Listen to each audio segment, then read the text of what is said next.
ಎಲ್ಲರಿಗೂ ನಮಸ್ಕಾರ. ನಾನು ನಿಮ್ಮ ಡಾಕ್ಟರ್ ಅಮೃತ ಎಸ್. ಬೆಸ್ಟ್ ಆಯುರ್ವೇದ ಫರ್ಟಿಲಿಟಿ ಕೇಂದ್ರ ಜೀವೋತ್ತಮ ಹೆಲ್ತ್, HSR ಲೇಔಟ್ ಮತ್ತು BTM ಲೇಔಟ್, ಬೆಂಗಳೂರು.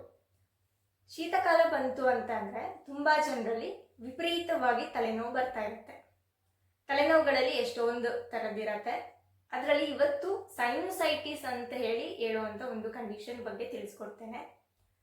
ಸೈನುಸೈಟಿಸ್ ಅಂತೇಳಿ ಹೇಳಿದ್ರೆ, ಸೈನುಸೈಟಿಸ್ ಬಗ್ಗೆ ಹೇಳೋಕ್ಕಿಂತ ಮುಂಚೆ ಸೈನಸ್ ಬಗ್ಗೆ ಒಂದು ಸ್ಮಾಲ್ ಪಾಯಿಂಟ್ ಹೇಳ್ತೇನೆ. ಸೈನಸ್ ಅಂತೇಳಿ ಹೇಳೋದು ನಮ್ಮ ಬುರುಡೆಯಲ್ಲಿ ಅಥವಾ ನಮ್ಮ ಸ್ಕಲ್ಲಲ್ಲಿ ಮೂಗಿನ ಸುತ್ತಮುತ್ತ ಸೈಡ್ಸಲ್ಲಿ ಮತ್ತು ಮೇಲುಗಡೆ ಹಿಂದೆಗಡೆ ಎಲ್ಲ ಸಣ್ಣ ಸಣ್ಣದಾದಂತಹ ಪಾಕೆಟ್ಸ್ಗಳಿರತ್ತೆ, ಖಾಲಿ ಜಾಗಗಳಿರತ್ತೆ. ಈ ಜಾಗಗಳಲ್ಲಿ ಗಾಳಿ ತುಂಬಿಕೊಂಡಿರುತ್ತೆ ನಾರ್ಮಲ್ ಆಗಿ. ಇದನ್ನ ನಾವು ಸೈನಸ್ ಅಂತ ಹೇಳ್ತೀವಿ. ಈ ಸೈನಸ್ಗಳಲ್ಲಿ ಯಾವಾಗ ಇನ್ಫೆಕ್ಷನ್ ಆಗುತ್ತೆ ಅಥವಾ ಇನ್ಫ್ಲಮೇಷನ್ ಊತ ಬರುತ್ತೆ, ಅದನ್ನ ಸೈನುಸೈಟಿಸ್ ಅಂತ ಹೇಳ್ತೀವಿ. ಐಟಿಸ್ ಅಂತ ಹೇಳಿದ್ರೆ ಇನ್ಫ್ಲಮೇಷನ್ ಅಥವಾ ಊತ. ಸೈನಸ್ಗಳಲ್ಲಿ ಆಗೋದ್ರಿಂದ ಅದನ್ನ ಸೈನುಸೈಟಿಸ್ ಅಂತ ಹೇಳ್ತೇವೆ. ಯಾರಲ್ಲಿ ಸೈನುಸೈಟಿಸ್ ಹೆಡ್ಏಕ್ ಇರುತ್ತೆ ಅಥವಾ ಇನ್ಫೆಕ್ಷನ್ ಇರುತ್ತೆ, ಅವರಲ್ಲಿ ಯಾವ ರೀತಿಯಾದಂತಹ ಸಿಂಪ್ಟಮ್ಸ್ ಕಾಣಿಸ್ಕೊಳ್ಳುತ್ತೆ ಅಂದರೆ, ಮೊದಲನೇದಾಗಿ ಹೆಡ್ಏಕ್ ಇರುತ್ತೆ. ತಲೆನೋವು ಎಲ್ಲಿ ಬರ್ತಾ ಇರುತ್ತೆ ಅಂದರೆ, ಮೂಗಿನ ಮೇಲುಗಡೆ ಇಲ್ಲಿ ಐಬ್ರೋಸ್ಗಳ ಮಧ್ಯದಲ್ಲಿ ಮತ್ತೆ ಮೂಗಿನ ಸೈಡಲ್ಲಿ ಈ ಚೀಕ್ ಬೋನ್ಸ್ಗಳಲ್ಲಿ ಮತ್ತೆ ಐಬ್ರೋಸ್ ರೀಜನ್ ಅಲ್ಲಿ, ಈ ಐಬ್ರೋಸ್ನ ಹಿಂದೆಗಡೆ ಮತ್ತೆ ಫ್ರಂಟಲ್ ರೀಜನ್ ಅಂತ ಹೇಳ್ತೀವಿ.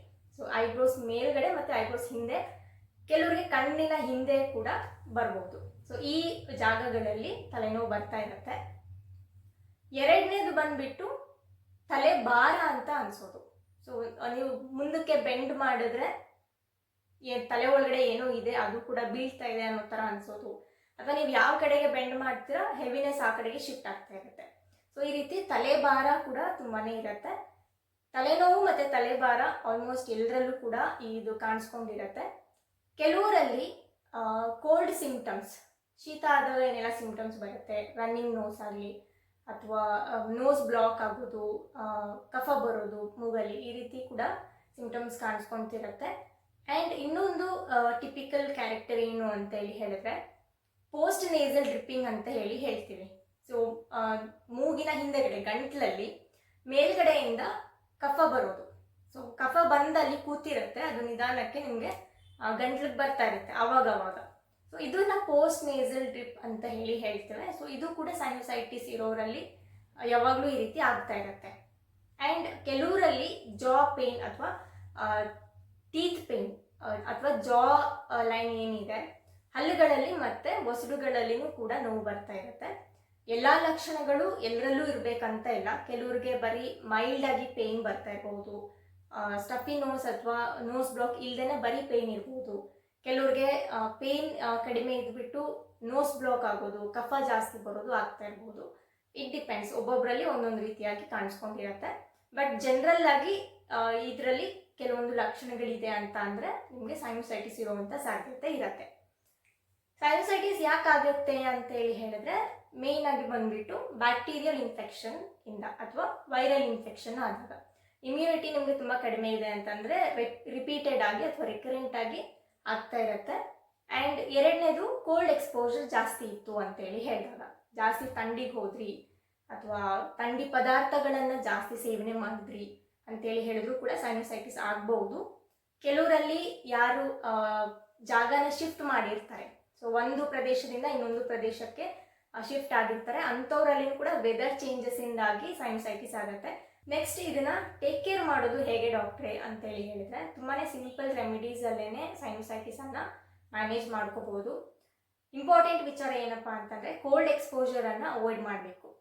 ಥಂಡಿಗೆ ಹೋಗೋದಾಗಲಿ ಅಥವಾ ಜಾಸ್ತಿ ಫ್ಯಾನ್ಸ್ ಮತ್ತೆ AC ಯೂಸ್ ಮಾಡೋದನ್ನ ಅವಾಯ್ಡ್ ಮಾಡಬೇಕು. ಕಂಪ್ಲೀಟ್ಲಿ ಅವಾಯ್ಡ್ ಮಾಡೋಕೆ ಆಗಿಲ್ಲ ಅಂತ ಅಂದರೆ ಸ್ವೆಟರ್ಸ್ ಹಾಕೊಳ್ಳೋದು, ಟೋಪಿ ಹಾಕೊಳ್ಳೋದು, ಸಾಕ್ಸ್ ಹಾಕೊಳ್ಳೋದು, ಈ ರೀತಿ ಆದಷ್ಟು ನಿಮ್ಮ ಬಾಡಿಯನ್ನು ಬೆಚ್ಚಗೆ ಇಟ್ಕೊಳ್ಳೋದಕ್ಕೆ ಟ್ರೈ ಮಾಡಬೇಕು. ಕೋಲ್ಡ್ ಫುಡ್ಸನ್ನು ತಗೊಳ್ಳೋದು, ಕೋಲ್ಡ್ ಡ್ರಿಂಕ್ಸನ್ನು ತಗೊಳ್ಳೋದು, ಸ್ವೀಟ್ಸ್ ಮತ್ತು ಚಾಕ್ಲೇಟ್ಸ್ಗಳು, ಬಾಳೆಹಣ್ಣು, ಮೊಸರನ್ನು ಅವಾಯ್ಡ್ ಮಾಡಿದ್ರೆ ಒಳ್ಳೆಯದು.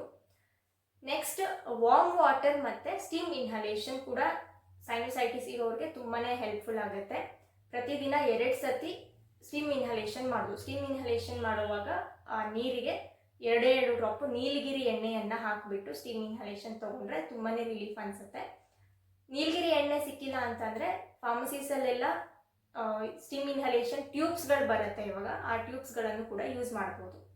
ಆ್ಯಂಡ್ ವಾರ್ಮ್ ವಾಟರ್ ತೊಗೊಳ್ಳೋದು ತುಂಬಾ ಹೆಲ್ಪ್ಫುಲ್ ಆಗುತ್ತೆ ಸೈನಸೈಟಿಸ್ ಇರೋರಿಗೆ. ಬಹಳ ಜನಕ್ಕೆ ಸಿಂಪಲ್ ಬರೀ ವಾರ್ಮ್ ವಾಟರ್ ಒಂದೇ ತೊಗೊಂಡ್ರೆ 2-3 ದಿನದಲ್ಲೇ ಸೈನಸೈಟಿಸ್ ಕಡಿಮೆ ಆಗಿರುತ್ತೆ. ನೆಕ್ಸ್ಟ್ ಒಂದು ಕಷಾಯ ಅಂತೇಳಿ ಹೇಳಿದ್ರೆ ಸಿಂಪಲ್ ಆಗಿ ಶುಂಠಿ ಕಷಾಯವನ್ನು ಸೇವನೆ ಮಾಡೋದ್ರಿಂದಲೂ ಕೂಡ ಸೈನಸೈಟಿಸನ್ನು ಕಡಿಮೆ ಮಾಡ್ಕೋಬೋದು. ಶುಂಠಿಯನ್ನು ನಾವು ಹಲವಾರು ಕಂಡೀಷನ್ಸಲ್ಲಿ ಬಳಕೆ ಮಾಡ್ತೇವೆ. ಶುಂಠಿಯಲ್ಲಿ ಆ್ಯಂಟಿ ಇನ್ಫ್ಲಮೇಟರಿ ಪ್ರಾಪರ್ಟೀಸ್ ಮತ್ತು ಆ್ಯಂಟಿ ಮೈಕ್ರೋಬಿಯಲ್ ಪ್ರಾಪರ್ಟೀಸ್ ಇರೋದ್ರಿಂದ ಇನ್ಫೆಕ್ಷನ್ಸಲ್ಲಿ ಮತ್ತು ಇನ್ಫ್ಲಮೇಷನ್ಸಲ್ಲೆಲ್ಲ ತುಂಬಾ ಚೆನ್ನಾಗಿ ಕೆಲಸ ಮಾಡುತ್ತೆ. ದಿನಕ್ಕೆ 2 ಸರ್ತಿ ಶುಂಠಿ ಕಷಾಯವನ್ನು ಮಾಡಿ ತೊಗೋಬೋದು. ಬೇಕಿದ್ರೆ ಅದರಲ್ಲಿ ಒಂದು ಸ್ವಲ್ಪ ಲೈಟಾಗಿ ಬೆಲ್ಲನ ಹಾಕೋಬೋದು.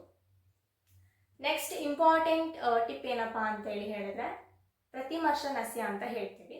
ರಾತ್ರಿ ಮಲಗುವಾಗ 2 ಡ್ರಾಪ್ ಅಷ್ಟು ಎಳ್ಳೆಣ್ಣೆ ಅಥವಾ ಸಾಸಿವೆ ಎಣ್ಣೆ, ಎರಡರಲ್ಲಿ ಯಾವುದಾದ್ರೂ ಒಂದನ್ನು ಬಳಕೆ ಮಾಡಿ ಲೈಟಾಗಿ ಬಿಸಿ ಮಾಡಿಬಿಟ್ಟು 2 ಕಡೆ ಮೂಗಿಗೆ, ಬಲಗಡೆಗೆ 2 ಡ್ರಾಪ್ ಮತ್ತು ಎಡಗಡೆಗೆ 2 ಡ್ರಾಪ್ ಅಷ್ಟು ಸಾಸಿವೆ ಎಣ್ಣೆ ಅಥವಾ ಎಳ್ಳೆಣ್ಣೆಯನ್ನು ರಾತ್ರಿ ಮಲಗುವಾಗ ಹಾಕ್ಕೊಂಡು ಮಲ್ಕೋಬೇಕು. ಸೊ ಇದನ್ನು ಪ್ರತಿನಿತ್ಯ ಮಾಡ್ತಾ ಬಂದ್ರಿ ಅಂತೇಳಿ ಹೇಳಿದ್ರೆ 1 ತಿಂಗಳು 2 ತಿಂಗಳು ಡೈಲಿ ಮಾಡ್ತಾ ಬಂದರೆ ನಿಮಗೆ ಸೈನಸೈಟಿಸ್ ತೊಂದರೆ ಏನಿದೆ ಅದರಿಂದ ತುಂಬಾ ಡಿಫ್ರೆನ್ಸನ್ನು ನೀವು ನೋಡ್ಬೋದು.